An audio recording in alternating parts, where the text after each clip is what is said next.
because this is the first one of these meetings I've been to. Have you had meetings like this where you've come?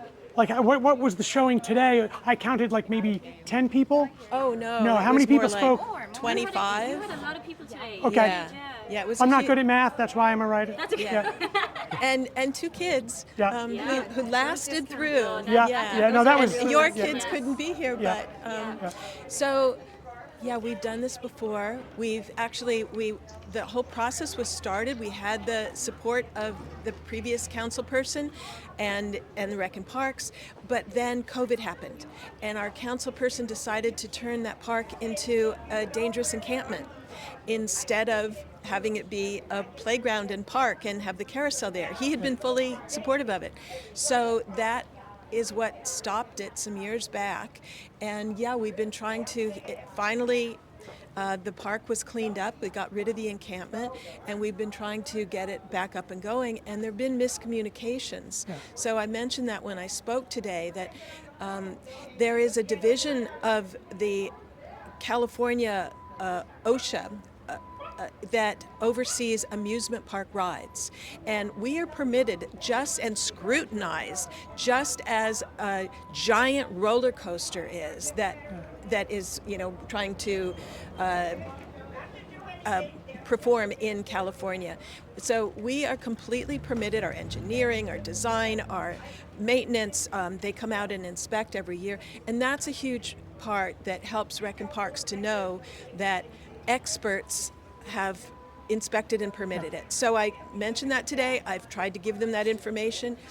We are also free to the public, and we are under the training from Cal OSHA. We have trained staff that will be operating it. So it's in every way. We've dotted all our I's. Do you have an idea of given the, I guess first of all, was this showing of 25 people more or less than you've had? We had a large showing about, I think it's a year or so ago. Yeah. And then we never heard anything back. Yeah. And then we've heard these false statements like, oh, well, the carousel can't go in Centennial Park because it's a concession. But it can't be a concession. The definition of a concession would be that we're charging money or that Rec and Parks has to hire somebody to run it. Neither of those things are correct. Yeah. So we've been asking for the past 2 years to please meet with us, look over our documents. We've sent them all in, but there's kind of a disconnect of communications, it seems, between the council office that has a tremendous amount of sway or authority in the council district and the Department of Rec and Parks. I know that Rec and Parks knows that we've done everything. If they start communicating, how long do you think it'll be before we have the grand opening of the permanent installation of the Venice Flying Carousel? Well, it does have to go. Okay, so once we have the Rec and Parks approval, then we have to get the approval formally of the Cultural Affairs Commission because it is art and architecture to go in a public space. We went before them last month informally, and they were over the moon, loved it, and said, everything fabulous. So, but you have to get on the agenda. That could take a month. And then we'd also, I believe, have to go before the Department of Building and Safety because we'd be installing a pavilion. So that's architecture to go in a public space. So they also would have to scrutinize it. I know that now, in advance of the Olympics, the World Cup, I've read that the city is expediting permits for building projects, specifically ones that will make the Olympic experience. Imagine sharing the Venice Flying Carousel with visitors from all over the world. Especially after competing with Paris. Yeah. We need more art in LA to really compete. Yeah. And so, hopefully that could be a key element. So when you ask about the timing, I don't know. Yeah. People talk about getting building permits for their homes taking years. Right. We are also in the dual coastal zone.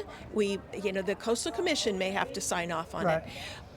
I can't predict, but I can say that yes, if it's expedited, miracles can happen.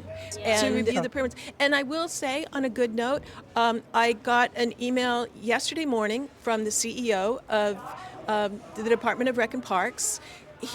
I know he's excellent. He mentioned that they're short-staffed. The executive staff member who had permitted us or given us preliminary approval back in 2017, he took early retirement during COVID. That was Sid. And so we've had any number of sort of crazy things happen, which Right. I think is probably not unusual. Yeah. Things happen. Who knew COVID was happening? Right. That's why Sid took early retirement. So, yeah, hopefully having Matthew Rudnick saying to me in this email yesterday morning that that they're short-staffed, but they hope to reconvene and meet with us regarding the carousel. That was fabulous to hear. I actually got another text message this morning from the head of public relations for Rec and Parks, Rose Watson, also saying she's working on setting up a meeting. So stay tuned, right? Exactly. Okay. All right. Hopefully very soon.